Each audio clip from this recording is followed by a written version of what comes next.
abdacha meeqana baase harkisa kenna fidemdida arraga'e waan gaarii argee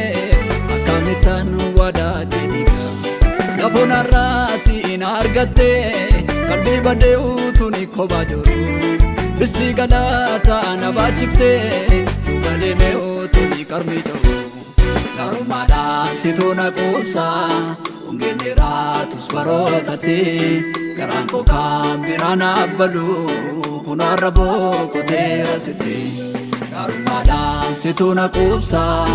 ungeeniratus barootatti garaan koo kan biraan abbalu kun har'a boqoteera sitti garumaadhaan situ na quubsa ungeeniratus barootatti garaan koo kan biraan abbalu kun har'a boqoteera sitti garumaadhaan situ na quubsa ungeeniratus barootatti garaan koo kan biraan kajeelu kun har'a boqoteera sitti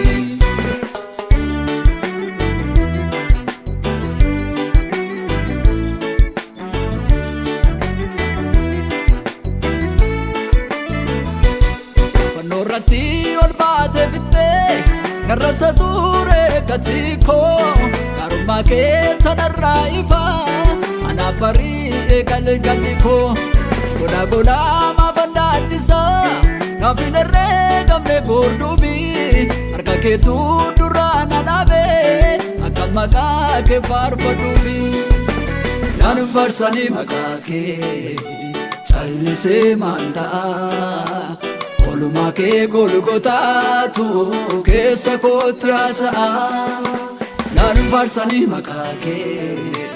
callisee maan ta'a oluma kee fannoorraatu keessa kootti haasa'a maqaa kee na faarsamanii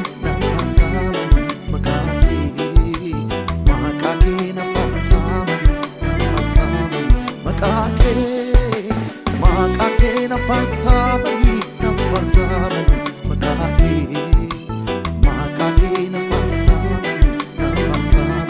maqaa kee bakka baafaatti koonaan geenye anaaf dhaabatte bakka rukoo qajeelummaa sirraan qoodadhe malee miti gaarii jiru koo namaaf galgala galata hin jijjiiru mata duree koo dogoggoree kobii kennaafu si qofa laallata dhimmi koo si malee ani maalan beekaa kaamargee garaan koo kajeela laafonaatti gaarummaa naasure as ga'ee maanitti wallaala si malee ani maalan beekaa kaamargee garaan koo kajeela laafonaatti gaarummaa naa qubsee as ga'ee maanitti wallaala ani haaraa sirraa dhaladhe kan biraatti danda'een baruu waan irra guute boordi dimuufi guyyaa dhaloota koo hin baruu si argadhee sinuuf jaalladhee humnaan jibbisiisu haalli koo horii kootiifan sodaan qabu sirna keetiin abulcheessi koo ani haaraa sirraa dhaladhee kan biraatti danda'een baruu waan irra guute boordi dimuufi guyyaa dhaloota koo hin baruu si argadhee sinuuf jaalladhee humnaan jibbisiisu haalli koo horii kootiifan sodaan qabu